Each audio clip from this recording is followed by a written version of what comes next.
Hot take. Most brand problems aren't design problems. They're strategy problems dressed up in pretty colors. If you're feeling stuck or unsure about your brand, you're in the right place. And now, let's talk branding. Hello, everyone, and welcome back to a new episode of Talk Branding to Me. My name is Jamie, and I am here with my co host, Jesse. Our topic for today's episode is how brand strategy supports your marketing and business operations. So, buckle up, friends. This is going to be a really good conversation for all of you business owners out there.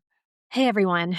I know on this podcast, we often talk a lot about the marriage between strategy and style and how it's our approach to tackling branding and the never ending process and job that it is, and everything that's involved with building a brand. Whether you're starting totally from scratch, maybe you're new to business or wanting to build a personal brand for yourself, or you are possibly rebranding, there is definitely a lot that goes into it, to say the least. So, in our efforts and our goals at the end of the day, especially with this podcast, being to make branding approachable and maybe a little bit easier to understand and be less intimidating, we try to break it down into basically two phases.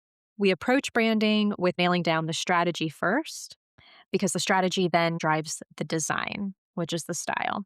So, strategy and style. I think it's fair to say if we look at it in two parts, it makes it a little bit easier to digest in terms of building out a brand that will be effective and hopefully successful, and will also carry your business or your personal platform into the future for many years to come. It will always evolve, it will always grow and change, but having the proper foundation in place first really helps to set you up for success later, so that you're not always having to come back to square one and reinvent the wheel and start over. You can make tweaks and adjustments along the way, but you shouldn't have to start from scratch if you have the right foundation in place. And I think really that's a principle that applies to just life in general. Anything that you do, you always have to have the concrete poured, a foundation in place, the That's a framing great put up. analogy. Yeah, you got to have the bones. You got to have good bones, whether it's in building a brand or in really anything that you're trying to create. That's what holds it together, so that you can do more and you can add on to it and you can elevate it and make improvements to it and flesh it out more and more as you go down the road. So we're both designers, we're both strategists. I was literally on a call yesterday with a client, and I kind of described to them, I feel like I'm, of course, not just a designer anymore, and I haven't been for a long time. I started out always being a designer, always calling myself a designer. I still do, but especially in the last few years, I feel like I'm, of course, a strategist because I have to be. That is a huge part of design. I can't design, I can't stylize anything, I can't create the pretty logo or the pretty website without a strategy in place. Can't just create visuals from scratch without a reason for why I'm doing it and how I'm going to do it. And I said, I also feel like a coach and consultant. I feel like I wear many hats now at this point in my career. So as the years go on, I realize more and more the importance of strategy. Whereas crazy as it sounds, I don't think I worked it into my process as much years ago as a designer. Same. I might have had a discussion with a client. Oh, what kind of colors do you like? Or, what do you kind of maybe see your logo looking like? Or what does your business really do? But it was scratching the surface, I guess, and not really diving deep. And I dig a lot deeper now with clients and get to the nitty gritty of who they are and why they're doing what they're doing and who they're doing it for. Because if I have a better understanding around that, then I can create designs and visuals that are rooted in that foundation. So it makes sense. So it flows. So it's consistent. So everything is wrapped up with a pretty little bow on top at the end of the day. And it makes sense and it's an identity. It's not just been Frankenstein together, bits and pieces, this strategy over here that doesn't match up with this design over there. There are a lot of branding elements that come into play when we do lay that foundation. Quickly touch on those here for a moment. I think most importantly, the bare bones, mission, vision, values, really getting super clear on that. I know, Jamie, you work through a similar process with your clients. But for me, because I actually sent like a brand audit questionnaire to a client yesterday that I recently booked. They have an existing brand, interested in a rebrand, don't really know where to start, have some visuals in mind, have some other logos that they would love to pull inspiration from and general look and feel, but they're starting from scratch. They want something now that looks completely different from what they have always had. So I ask these questions.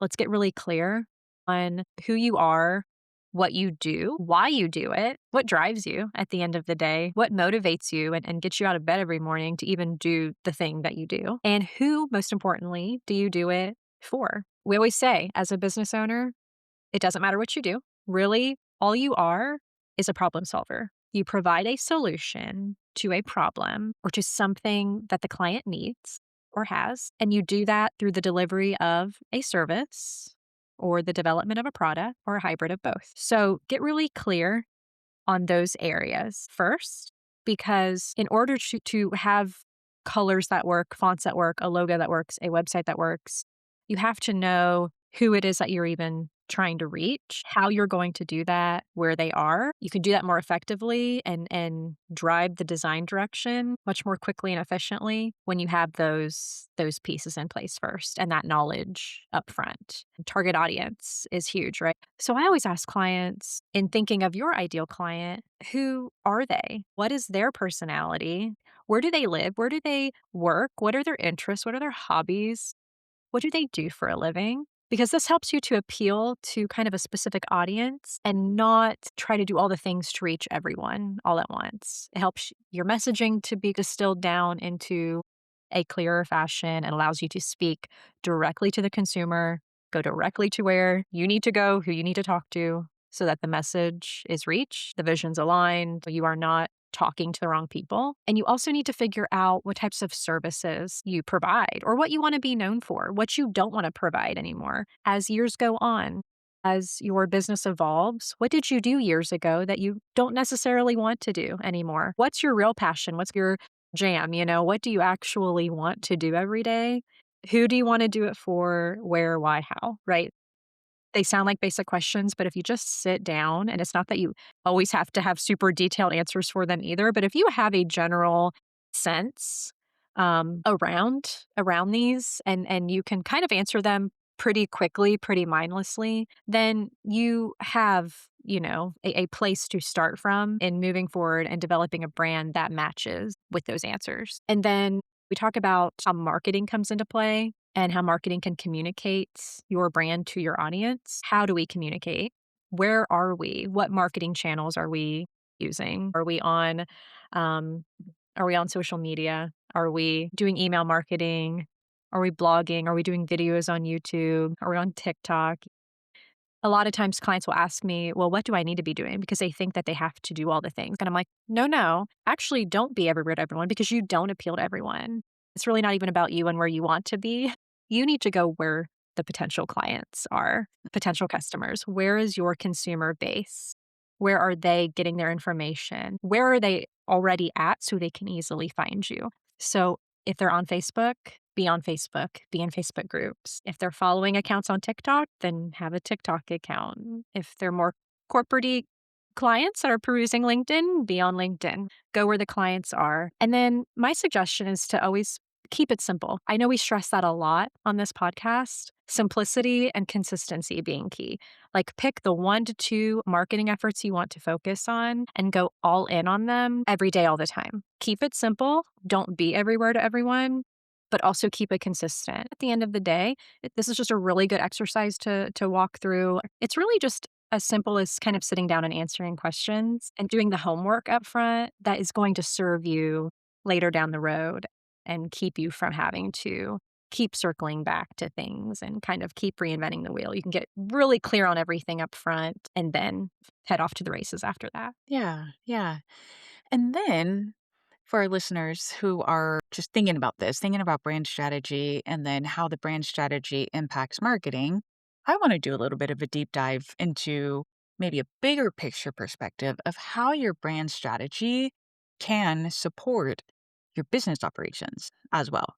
So what Jesse was just talking about, I think, is what a lot of us commonly hear about branding. Let's figure out the visuals, let's figure out the strategy, and then let's use that in our marketing efforts, and then that's it. But my perspective as a brand strategist, just because I've worked with a lot of different organizations and I have seen the trickle down effect for myself, but also because I am speaking from a position of being an accredited small business consultant too.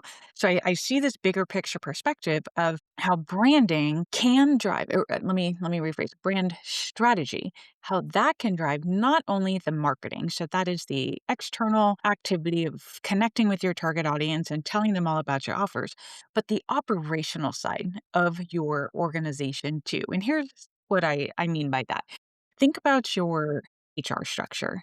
Think about the systems and processes that you have in place. Maybe some of the platforms that you are paying for to help your team get a job done. Your planning processes and the methods that you have in place to track your progress towards the goals that you have made. Even financial decisions sometimes, I don't think people really think of it this way about how your brand strategy can influence things like that, but I'll give you some examples. So really where we see this come into play is first of all your mission, the foundation of your brand strategy, your mission, your vision, and your values. So what is it that you exist to do and why, right? That isn't just something you talk to your potential clients or customers about. It should be something that you live and breathe as an organization.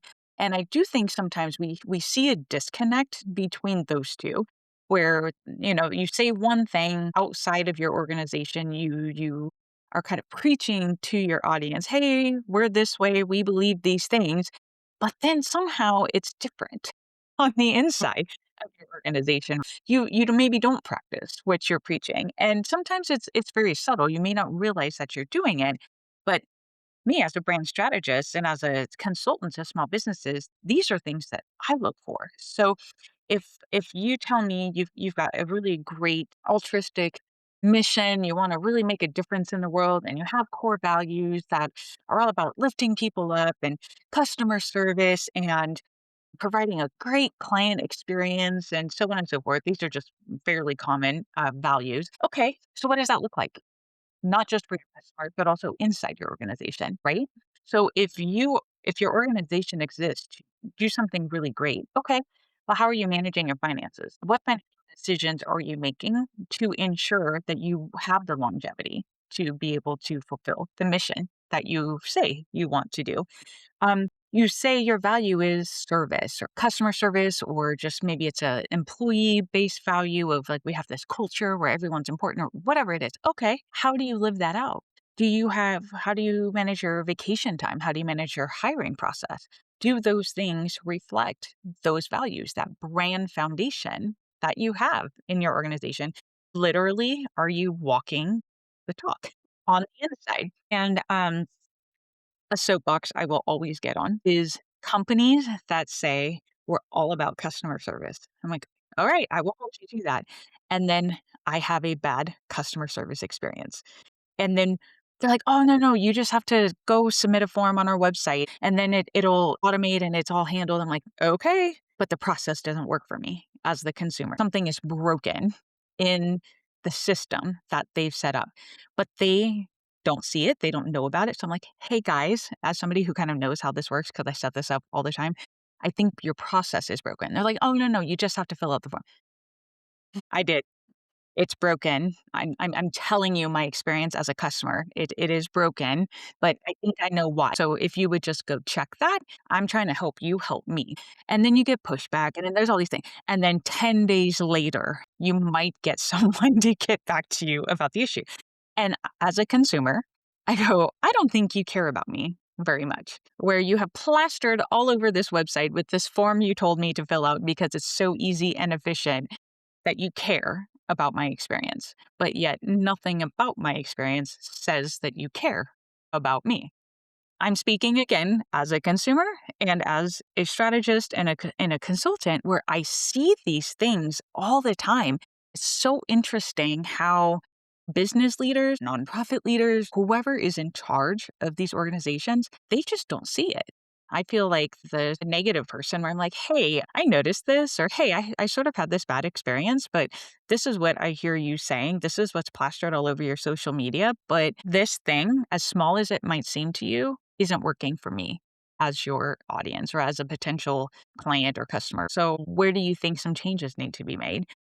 I'm speaking from my experience here, but this is something that has challenged me in my work to then challenge my clients to look at their organization a little bit differently and really bring their brand into everything that they do. So it's not just branding helping you do your marketing. It is also about using your branding to help you with your business operations and your business decisions as the leader of your organization.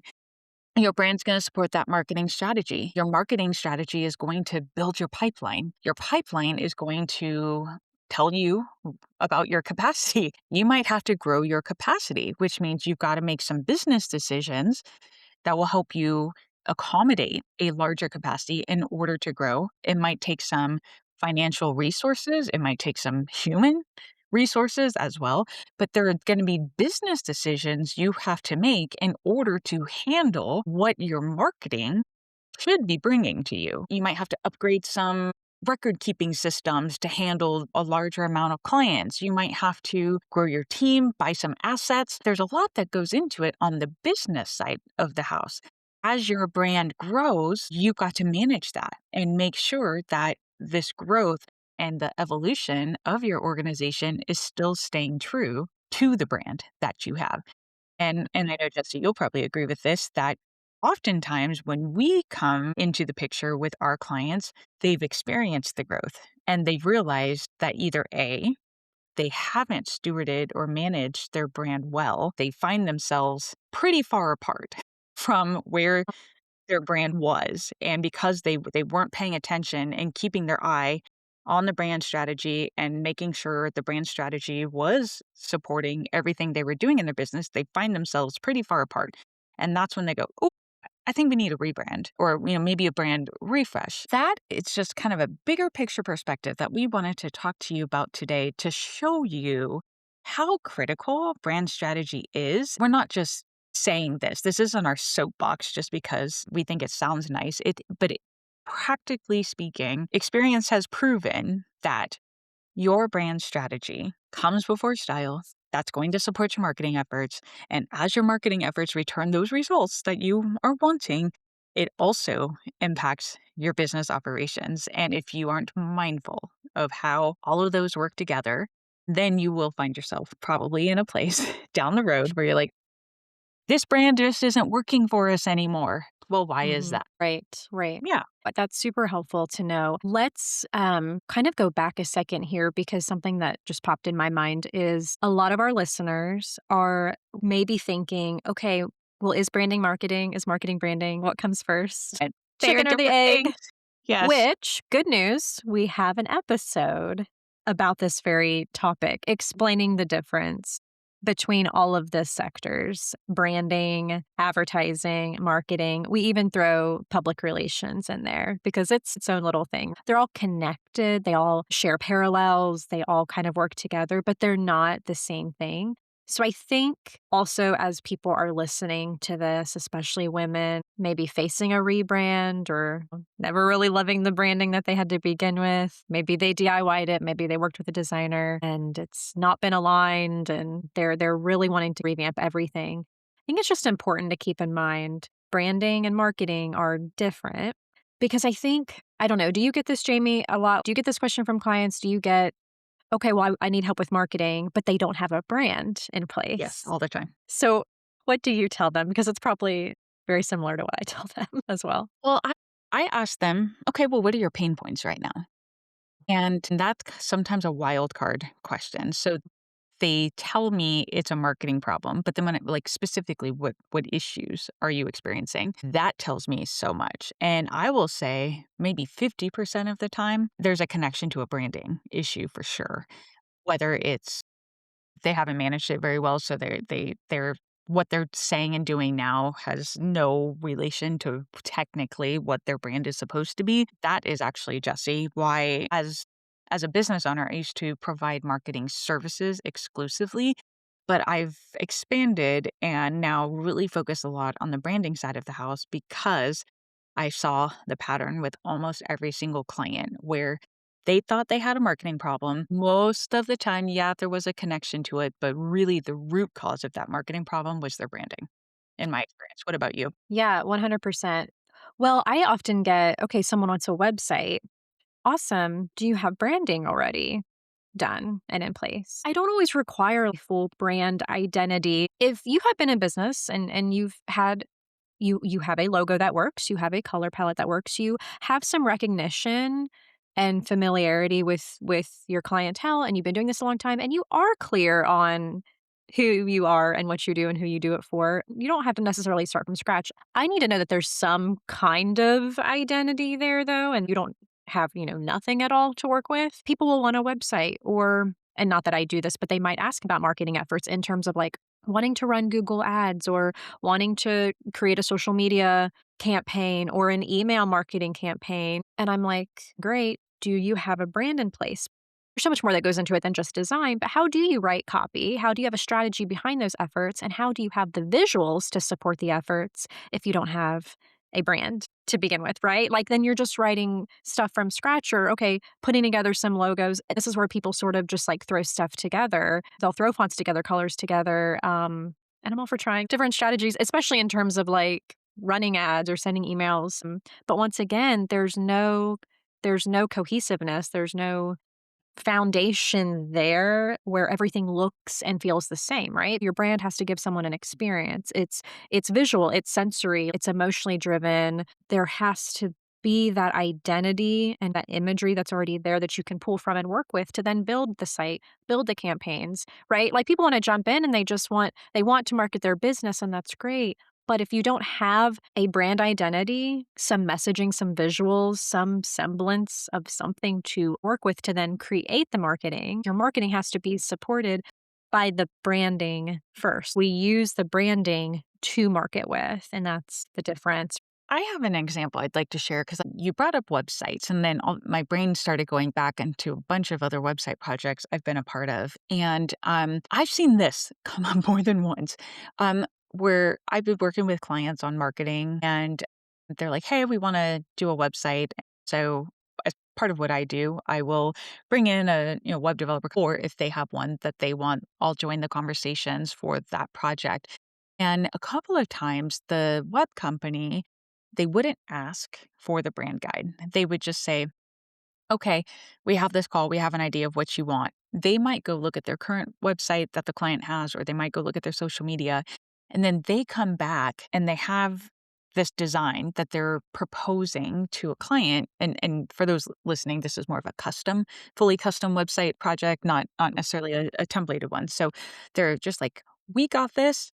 We're going to come up with something amazing. I would see it and go, this isn't their brand. The colors are close, but the vibe coming off of this design isn't their brand. So then I would go back to the client and go, "Hey, did they ask you for the brand guide? Did you talk to them about any of these things?" And they're like, "Well, no, we just really love how it looks." And then I feel like the Debbie Downer where I'm like, "Actually, I think we should probably have a deeper conversation about the design because now I realize this other company didn't value the brand. They were just like, "Oh yeah, we see some stuff, so we'll pull something together for you." But they didn't capture the details of the brand. It's that brand strategy. It's the communication of all the things. And through that design and that project, I would work with my clients to help them understand these are some places where we could infuse more of your brand. So this backdrop on the website or the stock images that they propose, these don't reflect your brand. The way they were edited, it's really dark and moody. Your brand isn't dark and moody. So there's a lot of even just subtle things like that. My clients had no idea. They're like, "Yes, love it, approved." And I'm like, "Time out. No, hold on. I have some things to say first, just to make sure you really do love this." And then once I pointed out some things, like, "Oh my gosh, you're so right. We've got to make some changes here." But also, then we think about the customer experience on a website and then the tech and the forms. I talked about the forms earlier on in this episode, but just the process, right? So I would tell the clients like, "Okay, tell me what your client or customer process is like." And they're like, "Oh, well, they'll call or they'll email." And then they talk to me about how the whole process works. So then I go, "Okay, how can we replicate that process on your website? how do we use the website to help facilitate that process? And then sometimes, a web company's like, "Oh, we'll just do a form." No. No, it's more than just having a form. Who's checking the form? Who's getting the email with the contents of the form? What's the process internally? What's the expectation in terms of response time to this form?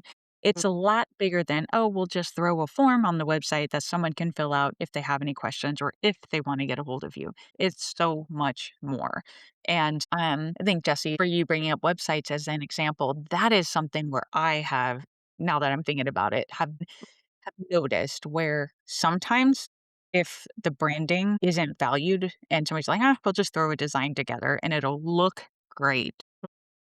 It's more than the looks. It is about the strategy. So if your form is broken or if, someone on the inside isn't checking to see if people are submitting the form and they don't know that they're supposed to be responding to that form, your corporate value or your brand value of customer service is just going to go right downhill because you are already not fulfilling that, right? Mhm. It's such a great example of an intersection between branding and marketing and business ops. I've seen it time and time again.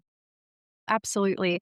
Lucky for me, I feel like a lot of my projects become bigger ones and bigger investments because I might have an inquiry about wanting a website design done or a site done in Squarespace, something like that. And when I ask the question of if they have a brand or branding in place, either they don't or they're like, yeah, but I don't love it. And I'm like, good, we're going to do branding first. If you're in and want to make this investment, we're going to tackle this in 2 phases. We do the brand identity first because that is what then will create all of the visuals that I use to build the website with. And once I kind of explain that even on a basic level, I mean, people seem usually to receive it well, like, okay, whatever you have to do. I mean, they want it to look good. So they're like, okay, if this is what we have to do. You know what? I could use a new logo. I've never really loved those colors anyways. So we do kind of end up sometimes just like rebranding or starting from scratch. Becomes a brand project that then translates into a website project after that. They get some bang for their buck because we put together a nice package that gives them what they need and it allows us to put that foundation in place before we take too many steps towards trying to crank out a website based on what? Rooted in nothing, right? We have to have that brand identity in place first. The integration, like I said, between the brand strategy, your marketing, and then your business ops or any decision really that you're making in your business. If you just kind of consider them all together, they're not silos, they are actually connected, then I think you'll find that your brand is going to really serve you well in the long run. And our listeners, I hope, have heard us say this on the podcast before in previous episodes, where if you steward your brand well, if you are careful in how you build it, but also mindful as you execute the brand. And what we're talking about today is the execution of that brand, living out that brand through these different activities and decisions, you will find that attention that you were paying to the brand and using it as your map to do all these other activities, experience has shown that your brand is going to serve you so much better. You're going to get more longevity out of it, and you won't be doing these refreshes and rebrands nearly as frequently as you might have been before you became aware that we've got to do brand strategy because that is the foundation for everything else that follows. Absolutely. Well, I think a good way to look at it is like have that proper brand identity in place first because the brand is a guide that supports you, Yeah. the lantern that leads the way through the rest of everything that you're doing. The marketing is easier to do when you do hire someone to do ads for you, when you do hire someone to build out a website, when you do hire someone to set up an email marketing campaign for you, you have a right library of assets. You have some strategy, you have some messaging, you have some design elements to give them so that they can use those in their marketing efforts. And it makes everything work much more quickly and efficiently, no matter what you're doing. Strategy is not always the fun stuff sometimes, and it's hard to see and it's hard to kind of understand and wrap your head around, but it really is what guides everything else, the design and so much. Without it, what's the point? Why are you doing anything if there is no reason behind it? And the strategy is just, it's the reason, like broken down into a lot of different pieces, ultimately, of what is driving this brand at the end of the day. It reminds me of that saying. I think it goes, if you don't know where you're going, how do you know when you're there? And I think about that a lot with branding. If we don't have a plan, if we don't have the strategy, if we don't have this map that tells us where we're going, how do you know when you've okay, and having guidelines, having a map, having frames of reference and parameters and all of these things, it will help keep you in a good direction for your organization. And if you didn't have that, where would you be? Don't know where you might end up. It's a good quote to keep in mind for sure. I'll stand on that soapbox that the brand strategy is going to drive everything else. And when you put in the work to build a good brand strategy, you're really going to like everything else that follows.